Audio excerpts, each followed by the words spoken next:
Hey, you guys, what's up? I'm like, what day is it? It's so rainy and gloomy here. Like, who cares what day it is? Just get the weather better. Um, I'm really excited. I just said to Ashley, this is my favorite topic, but I'm going to let everybody connect before I get started. I know that I have like 4 pages of notes, which if you guys have been on my calls before, you know that I can even go off on tangents. So I need to get started in, the next 30 seconds. So once everyone connects, looks like a lot of you guys use that dial-up internet still. Remember dial-up? It's like right in your ear. All right. This is literally my favorite topic to talk about. It's blood sugar, it's glucose, it's regulating our blood sugar, kind of the dangers behind not regulating our blood sugar. I wish that this was taught in elementary school, middle school, high school, medical school. I wish that everybody had a very vast understanding about this. I talk about it all the time. I talk about it in my challenges, in my programs. Anytime I go on social media, I try to mention something about blood sugar. So if you guys have had any blood labs recently done, then the reference to that is either your A1C or just your glucose. Everybody gets glucose run. It seems like that's never something that we miss. Typically, it's a fasting glucose. So this is kind of the number that we refer to when we talk about your glucose levels. So let's get started. I don't know how new you guys are to CCN, so I'm going to speak on both sides of this, whether you're new, whether you're not, and explain things like you are new. So bear with me if you've been around the block, if you've been around the CCN block. So it's no secret that my whole nutrition philosophy is built around regulating blood sugar, managing our glucose levels, and protecting our insulin. In the past, I've said, I've been doing this for 16 years, and I used to say this is the original diabetic diet before the diabetic diet got fake. And what I mean is that we are protecting our blood sugar and insulin at all costs. At the foundation of all health, we need to have this in check. So I've been teaching a lot about foundational health lately, and we can't really improve the nature of our foundational health without having our blood sugar in check. No matter how good the foods we eat are, we still need to understand this concept. So a lot of people come to me, they're very, very healthy. They don't eat this, they don't eat that, they don't eat this, but maybe their macro ranges are out of balance, or they don't totally understand like eating all 3 macros at every meal. So everybody needs to understand this concept, whether it's for yourself, whether it's for your family, your kids, your parents, your grandparents. Everybody needs to understand this. I remember I have a vivid memory of just like with my Irish grandmother sitting and playing cards, drinking tea and having toast with jam. And I remember as a little kid, my mom used to say, "Oh, you're so sensitive." Because I would be like, "I don't feel good. Like, this doesn't feel good." I knew as a little kid that I needed protein to balance my carbs. I didn't know what protein or carbs were at the time, but I knew I needed them. So anyways, a lot of healthy eaters come to us and they feel like there's still something missing. Well, the first thing we see is most healthy eaters are under eating unless they understand the CCN way of life. The second thing we see is they're still eating carbs by themselves. So I'm going to share some secrets with you guys. I know that's why you're all here, for the big secrets. And I love to share secrets and health, that is. If you tell me your secret, I'm not going to tell anybody. So I want to start with the dangers, and I'm not usually like a fear monger by any means, and I never do this on social media, which is why I gather the people and I bring you guys in here in a safe place that we can talk about whatever we want. So if you guys have questions throughout the process, you can drop them in chat, and if we have time at the end, we'll get through some of those questions.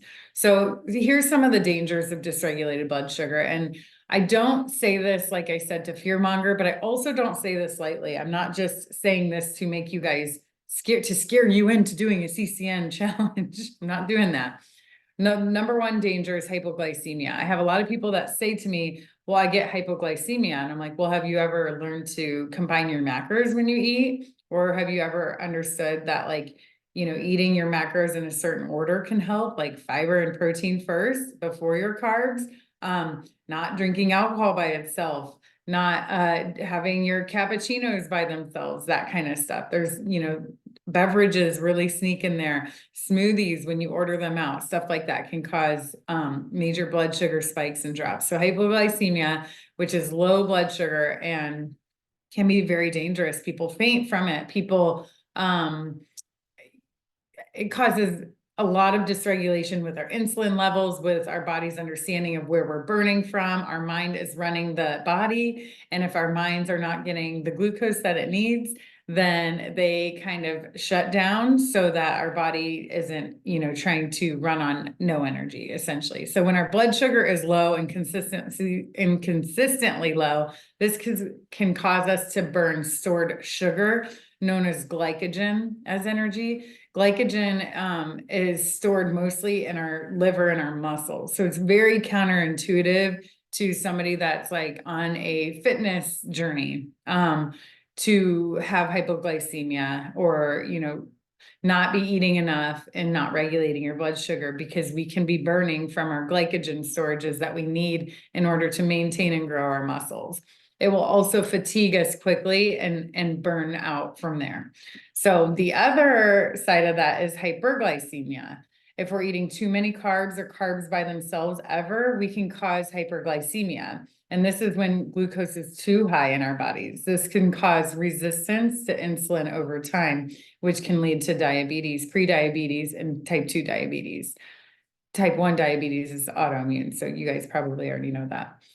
This can lead to insulin resistance, which I just mentioned. So 1 is hypoglycemia, 2 is hyperglycemia, 3 is insulin resistance. This is something I'm hearing a lot lately, and I'm seeing it. So with my individual clients, I always take a look at their labs. I look at them through a different lens than maybe their doctor looks, and I kind of include myself in their team of, health advisors, but I see things differently. I can see where, A led to B and B led to C, and things are borderline or, not optimal. Insulin resistance is something that's pretty easy to see in labs.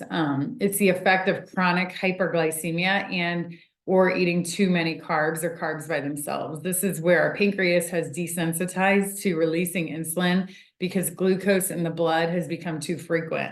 The other thing that can cause this is stress hormones. So if we're constantly reacting to our perceived stress and releasing cortisol, that can steal from our glucose and desensitize our insulin. So I'm not going to talk a lot about that because that is kind of the more expansive version of what CCN teaches. I want to just keep on the main point here. So cortisol dysfunction, which I kind of just mentioned.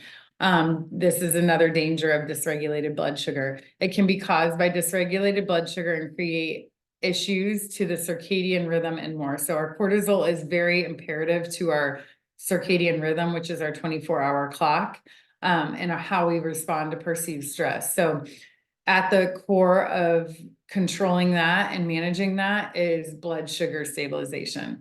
So symptoms of all of this above include weight gain or challenge losing weight. So that's always the first thing I look at for people that say that they're struggling to lose weight is like, what's the insulin in their body doing? What's their fasting glucose? That kind of stuff. Energy inconsistencies, so you can feel super high, super low. Mostly fatigue. I would say most people with blood sugar dysregulation feel fatigue. You don't feel like strength, you don't feel your full strength, you don't feel your full like cognition, you feel like foggy, not easy to get up because it's affecting your circadian rhythm, not easy to fall asleep because it's affecting your circadian rhythm. So anxious energy, sometimes, like I said, really fatigue, mood swings. People have a hard time managing the reactions to stress or just basic everyday things when their blood sugar is dysregulated, sleep disordered, and a lot of other unexplained health issues could have started with dysregulated blood sugar. And we're not going to go too deep into that because that is a call for another day. So at the root of what I teach is blood sugar stabilization so that we can prevent all of those issues, but also support our body on a cellular level. So I know, like I said, a lot of you guys are brand new here and a lot of you guys are not. So I'm going to explain the CCN Food Philosophy and kind of the why behind that. For one thing, it's very, very simple, right? But it's also very complex. Our bodies are complex. There's a lot of systems operating all at once. And our food philosophy was put into place to support all of those operating systems at the same time. A lot of people go into dieting with one thing in mind. And what's that? You guys can answer with weight loss in mind, or to be good so they can look good. There's all these, explanations for why people choose the diets they choose, but this isn't a lifestyle approach that can have dieting results, all obviously more sustainable. So I'm sure you all know this, but I'm going to share it again because it just sometimes hits different. There's sometimes like these aha moments. But like I said, our food philosophy supports the whole human, not just physically and looking for results, but cellularly, emotionally, and more. So the first rule of thumb or pillar to our philosophy, I don't like to say rules because everything really is a guideline. It's to suggest to you what would be optimal and not like, oh, I have to follow the rule. I don't know about you guys, but if I hear a rule, I kind of like rebel against it instantly. So I don't like to set it up where people could automatically rebel if they have my similar personality. So the first basic pillar to our philosophy is eating within that hour of waking up. I actually just recorded a video on this, giving you 3 reasons why. And those 3 reasons to eat within the hour of waking up are: 1, to protect those cortisol levels. If we're not using food for energy, then we're likely using our stress hormone for energy. So we're fueling cycles with our energy, with our cortisol, which pulls from progesterone. Ladies, if we're still cycling, we cannot afford to not eat within the hour of waking up. I will say that it is hard for me to eat before I have my coffee. So I cheat my own system when I know that my adrenals are healthy, and I eat two to three Brazil nuts. I add collagen, MCT oil to my coffee so that I am getting something in my stomach. We do not want to have coffee on an empty stomach, especially if we're struggling with any hormone issues. So we're protecting our stress hormones. And then ladies, we are also protecting our cycle. So as females, we're a little bit more complex in that our cycle's shifting, our stage of hormones are shifting. Like, we have to be protective of this, and we need carbs for it. So I'm going to teach you about the breakdown of that, but we need to eat within the hour of waking up to be protective of our hormone system. And the third reason is, and this is kind of the one where that falls in the dieting category that gets people excited, is that it signals to our brains to tell our body that we can burn fat for fuel. So we can be burning from our trouble zones just by eating. We've had a lot of people, and I love to stress how important exercise is, but we've had people that can't commit to both the nutrition change and the exercise piece, and they still burn fat from their trouble zones just by eating. Okay, so that is very possible, but we have to be eating within the hour of waking up. So that's the first pillar of our philosophy. The second one is to eat every 4 hours after that. I almost jumped to the third one because I'm not looking at my notes, but I obviously know this. Like I said, this is my second language. I know what I look like I should know Spanish, but I don't. So I'm sorry if I disappoint everybody and anybody, but I don't know Spanish, but this is my second language. So second rule is eating every 4 hours after that. Why? You guys heard me say that hypoglycemia is something that will dysregulate blood sugar. So we want to eat within that 4-hour window, or right at that 4-hour window, right when our blood sugar is starting to drop again. So we're not getting to hypoglycemia, and we're not staying at hyperglycemia. We want to give our bodies the glucose that it needs. So when glucose enters into our bloodstream, the insulin is really, if we have a healthy pancreas and we have healthy insulin, we're not already insulin resistant, because that is a conversation for an individual client. If you are already insulin resistant, you need to hire somebody from my team yesterday. So that's a different conversation, only because there's more specifics and more bio-individual approach to that. So at that 4-hour window, our blood sugar starts to drop again. We need to fuel. We need to remind our brain that glucose is on the way. Glucose fuels our brain. It fuels our liver. Our liver does a lot of work. Think kidneys dump into gallbladder. Gallbladder dumps in to liver. A lot of people come to us without a gallbladder. So imagine how much work your liver's doing if you don't even have a gallbladder. So please, please, please don't ever get your gallbladder out without talking to me first. The ones that I have to deal with that don't have a gallbladder, we have to really retract a lot of things. So first pillar is eat within the hour of waking up. Second pillar is every 4 hours after that. The third pillar, and it's not third because it's third most important, it's third because that's the cycle of how the day flows, is always combine your macros. This is the most important thing that we teach. And if you guys learn anything from me ever, it is to combine your macros. So 50% carbs, 25% fat, and 25% protein. This is going to be the number one thing to regulate your blood sugar for 24 hours a day, even throughout the night. It's going to be the one thing that helps to bring your levels back down in the nighttime so you can stay aligned with your circadian rhythm so your body can do what it's optimally supposed to do. And I keep saying circadian rhythm because I'm thinking of the clock that from 10 to 12, our human growth hormone is activated. And that's when we have potential for, as full-grown adults, to be able to regulate our weight. As kids, this is when they're growing. So if you have a kid that likes to stay up late, and you want them to grow full size, get them in bed. Okay. So that's just my other PSA because my kids are giants compared to their friends and they tell me how late their friends stay up. They look like they're babysitting. Genetics play into that too. So between 12 and 2, our gallbladder is overcoming the stressors of the day. Between 2 and 4, our livers are functioning. So I keep bringing up circadian rhythm, but that's because regulated blood sugar plays into a healthy circadian rhythm. If somebody comes to me with a sleep disorder, I'm first going to start with their food. And that might shock them because they're going to want to know which magnesium to take and some other supplements. And I'm going to be like, no. We got to do 30 days of this first. So that's why I'm teaching you guys this. 50% carbs, 25% fat, 25% protein every time you eat. That means you never grab an apple by itself, a banana by itself, Starbucks latte by itself, anything. And these things can be deceiving, but we cannot have carbs by themselves. They will spike our blood sugar. The only threshold that you have is 50 calories. So the one thing I give myself without combining it is my kombucha. So that's kind of just an idea of how far you can go without having a protein and a fat. Typically I'm drinking it within 30 minutes of having a meal anyway, so it's not that big of a deal.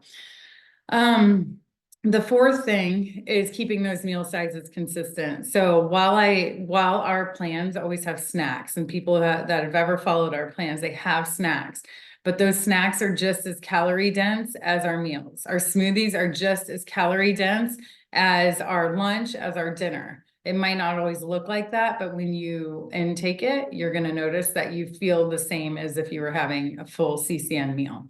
So keep those calories or keep those snacks calorically in the same range as your meals. So you're eating every 4 hours, the hour within waking up, always combining your macros, and you're keeping those meal sizes consistent, meals and snacks. After that, our fun one is to eat 5 different colors a day. So this might not have as much of an impact on your blood sugar as combining your macros and eating every 4 hours, but it does have, those are the foods that you're going to get the most fiber from. So fiber is really cool when it comes to carbs because it cancels out the amount of grams of fiber, cancels out the grams of carbs.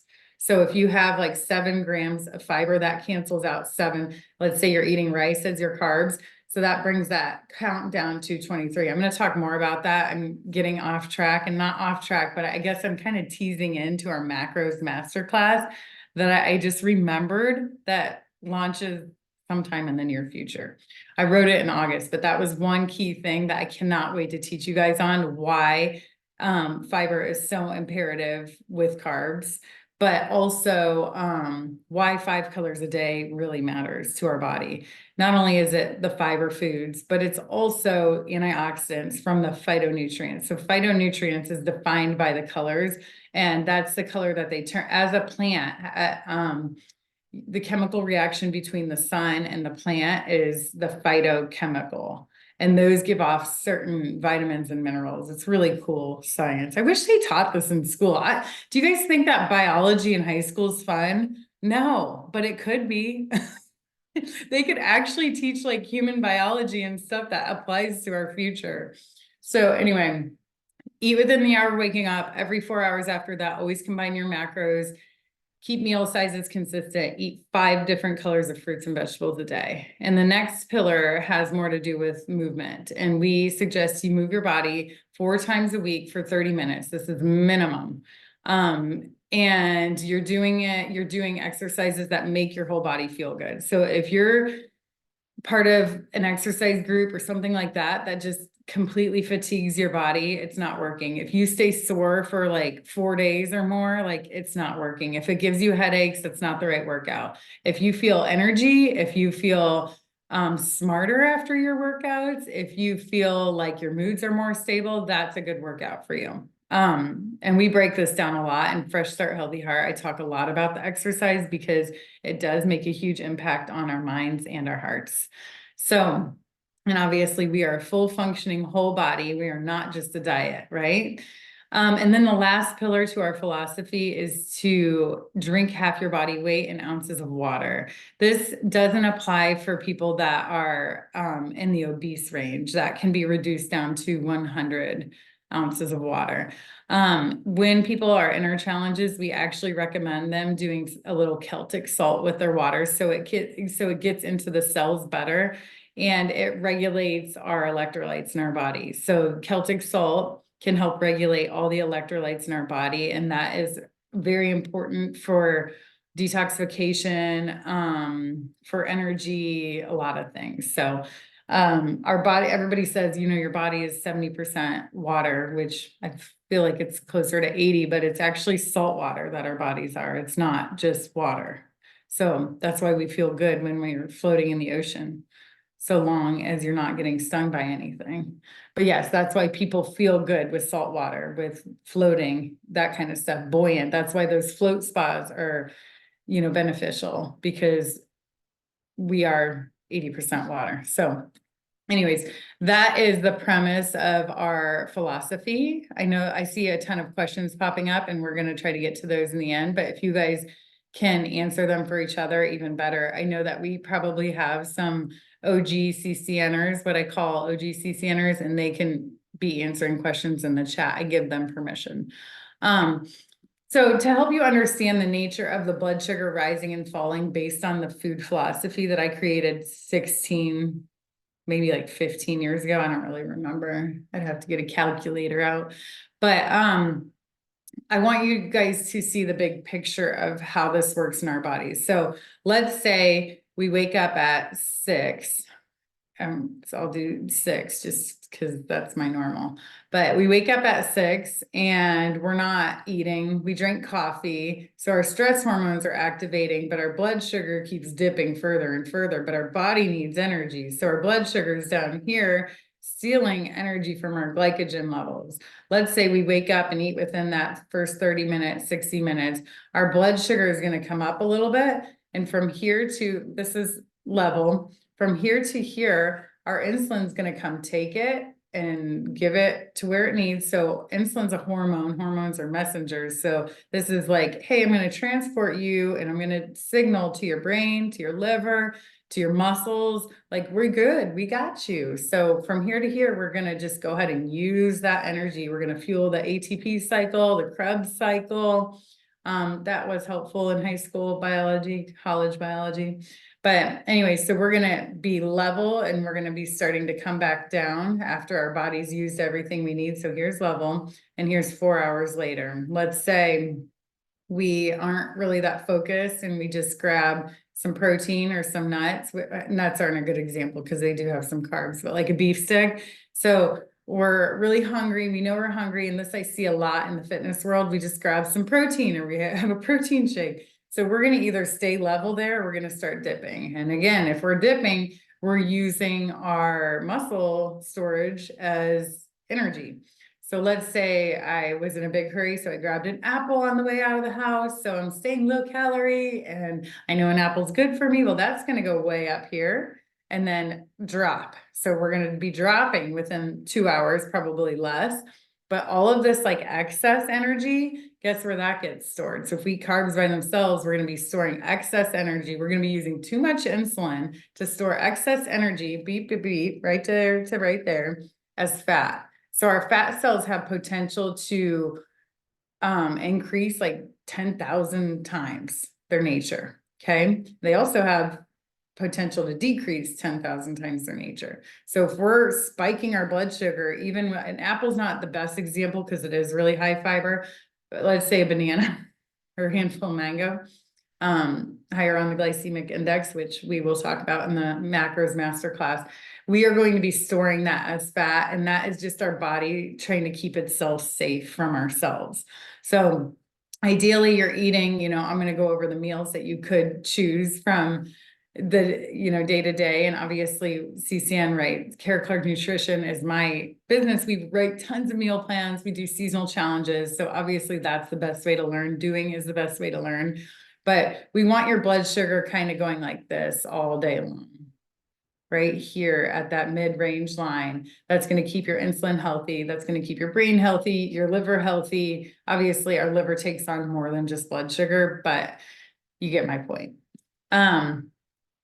I actually should have gotten a whiteboard. I love doing that on a whiteboard because it's easier for you to see. Are you using energy for muscles? Or are you storing fat? Are you using energy for muscles? Are you storing fat? And if you're doing both throughout the day, if you're eating protein by itself and then carbs by themselves and you're all over the place, then what you're saying to your body is it's not safe. We need to store extra fat. There might be a time that we need this extra fat. So your body's going into this like hyper storage mode, and then you don't feel good either on top of that. So here's some best practices for regulating blood sugar. Besides adopting our food philosophy, which obviously we recommend, and we really think, like I said, it should be taught on all levels. Every human can benefit from it. Our philosophy becomes more expansive and comprehensive the longer you do it. So the longer people come to us and they keep doing it, they don't leave after 30 days because they're like, I'm going to do this for life. We have designed an entire masterclass, like I said, around macros because we want you guys to have the full understanding, and we want you to be your own nutritionist, and we want you to become even your own doctors and like just intuitive in your own needs. You're the boss of your body. I'm not exaggerating when I say that. At the very least, we would love for you to adopt the idea of combining your macros every single time you eat. So if you can't eat within the hour of waking up, or you don't feel like you can eat every 4 hours, at least adopt the idea of balancing your macros. I know If It Fits Your Macros was really popular years ago, but people were using that and like doing bacon cheeseburgers, and the bun was their carbs and the bacon cheeseburger was their fat and protein. But like long term, obviously the food makes a difference. So I want you guys to understand, I'm not teaching macros from that point of view. I'm teaching it from like a real food point of view. So what does that look like from your plate? If you're looking at your plate, that's going to be this much carbs. So like the palm of your hand, the size of your hand, and carbs, and the size of your fist and protein. So 50% carbs, 50% protein. And what I would say is like a shot glass is not 50% protein, 25% protein, 25% fat. And the reason is, and I'll teach this again more in depth. Gosh, I'm running out of time. In our master class, but carbs and protein carry 4 grams of 4 calories per gram, sorry.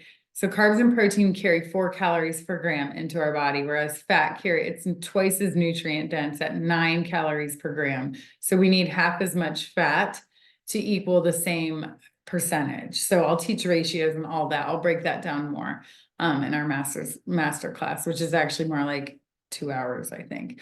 So it's always a good idea to have a baseline of what your blood sugar should be. In conventional medicine, when looking for disease, they recommend a fasting glucose under 100 or around that. I like to see it closer to 80. So 80 identifies to me that you're not under stress, you're not dehydrated, your body is utilizing food the way that it's supposed to. This is with an overnight fast. So within 2 to 3 hours after eating, I like to see it come down to 120. Once it's closer to 100, Actually, I shouldn't say 100. The 100 is like the healthiest. So once it's closer to 120, it's time to eat again. So between 100, 120. If you're hungry more than every 4 hours, you may need to adjust your meal sizes or your macros in your meals, or make sure you're properly absorbing meals. We talk a lot about this in our membership, ways to improve digestion and absorption, but I don't want to get too far off track here. So if you suspect a glucose issue, I'd highly recommend getting some data on your own with either a glucometer, which are really reasonably priced, where you test yourself, or a continuous glucose monitor, which people with diabetes are really familiar with. We've done a lot of case studies on clients with glucometers and continuous glucose monitors, where they literally can heal their metabolism, cortisol, insulin, glucose. Then they're able to see great success with our philosophy. But sometimes we have to work backwards in order to work forward.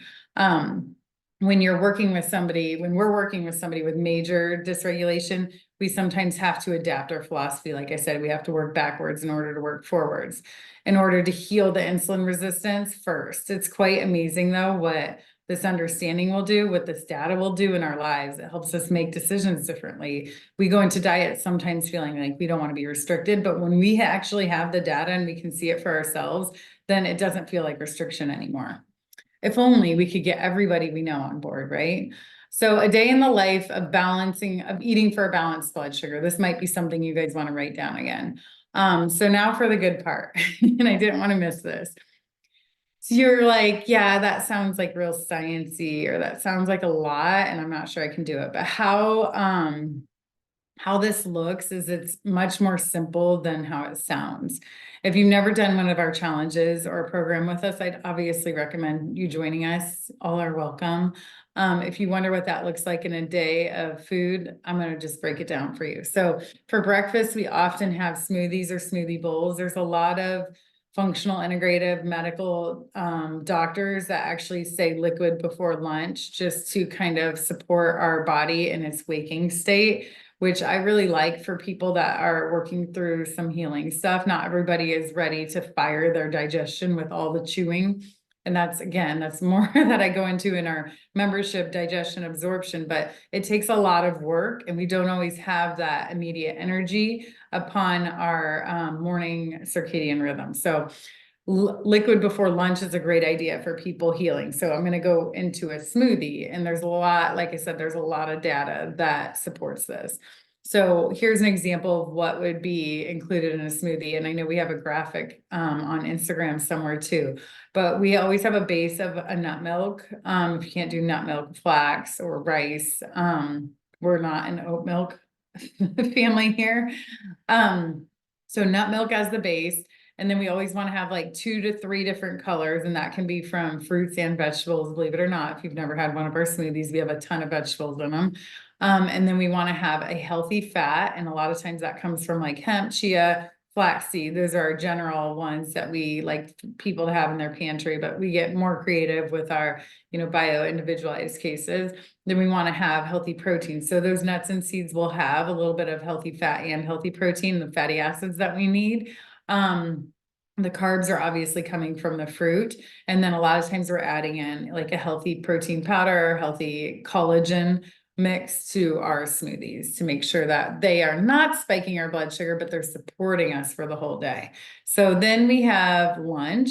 A lot of times we suggest power bowls, for example. We love a good hearty salad. So we almost always call them power bowls because they contain plenty of complex carbs, unlike just like a green salad. So an example of our power bowl would be a big, like 2 cups of spring mix with a half a cup or a little bit more of quinoa, some fermented beets, some sauerkraut, for instance, shredded carrots, cucumber, garbanzo beans, a seed. That would be an example of a power bowl. We have the complex carbs, we have the simple carbs with our vegetables, we have fiber, we have protein, we have healthy fats. Much more satisfying than just a typical salad. So then we have our snack, which I said from the beginning, this is just as calorically nutrient dense as all of our other meals. So some examples of this are apple, nut butter, and hemp seeds, bone broth, avocado, fruit, hummus, veggies, and some CCN approved crackers. One of my favorites is like a bistro box, but I don't ever put it in like a bistro box. I just put it on my desk and I eat it. Is beef stick, fruit, nuts, and veggies. So I always like to include like colors as much as I can throughout the day, because we're trying to get to 5 colors a day. A lot of our meals, when you do our challenges, have 5 colors a meal. Energy bites are another one of my favorites, as you can add like protein powder and collagen too. You can add hearty seeds to them, nut butters, oats, and of course chocolate. And then dinner, we do a lot of sheet pans. We do a lot of like skillet sheet pans, things that are simple, but then we also have more complex like weekend meals. I have tons of 20 minutes or less meals because that's usually all I have time for in the evenings.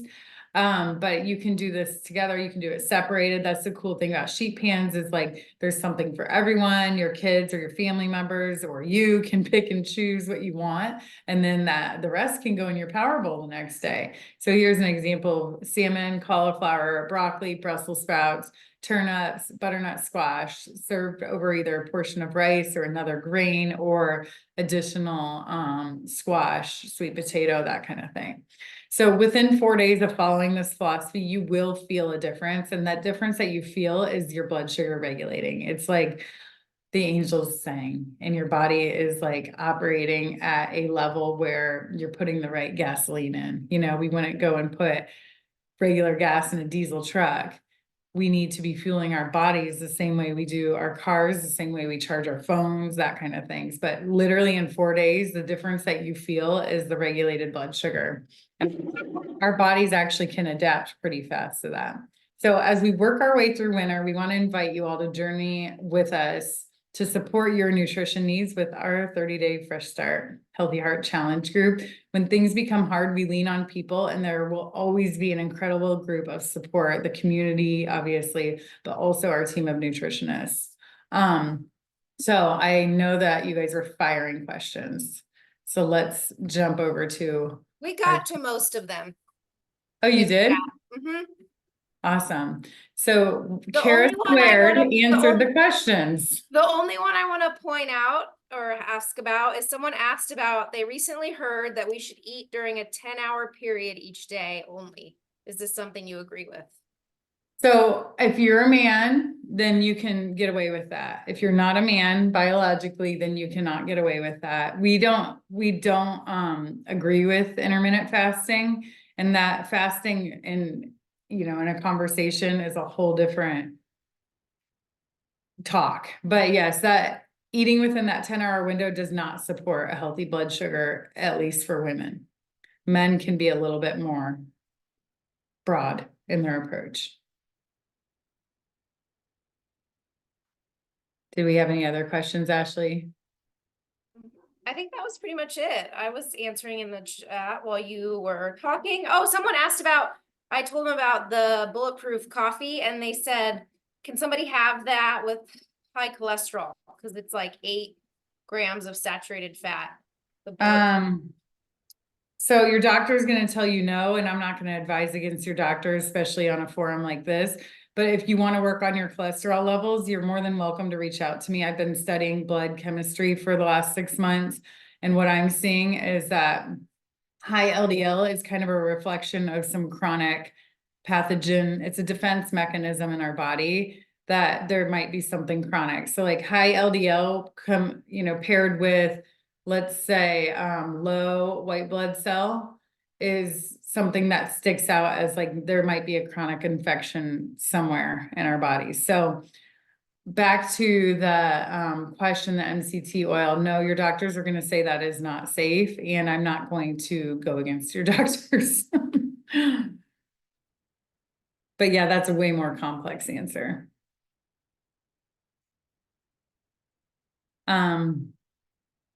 Does collagen break down in hot coffee?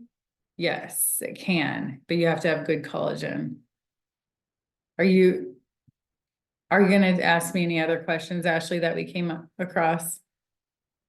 No, I think that was it. Okay, good. Look at me. I did it in 45 minutes. So any last minute questions that we didn't get to, you guys are welcome to shoot us an email. We support our members and our challengers on a whole nother level. And then obviously for some people with more complex health issues, we advise individual approach. We have a very integrative approach with our nutrition, but also with our lifestyle suggestions, but it has to start with nutrition. So if you took notes today and you're like, you know, somebody who's disciplined, self-starter, try to do this for 30 days. Obviously, after 4 days, I say you feel a difference. After 10 days, you see a difference. After 21 days, this is like second nature. And after 28 days, you're like, how did I ever live before that? So you can do this on your own. You're totally more than welcome to. We have recipes all over the place on our blog, obviously in our member portal, but that's not accessible outside of the membership. But yeah, you can find CCN recipes and our challenges on our portal, on our blog, on our Instagram, and you can totally do this on your own. And I'm happy to support you doing it on your own. So just follow those and give yourself lots of patience. When will you teach the masterclass on macros? Oh, March 6th. That's news to me too, y'all. I just do what the people tell me. Okay, any other questions? I am really excited about that masterclass, but apparently I have to wait like 6 more weeks. Hopefully this was helpful for you all, whether you are a CCN expert or brand new to this. I hope that you guys got something out of it. Let us know if you have any other questions. We'll talk to you guys soon.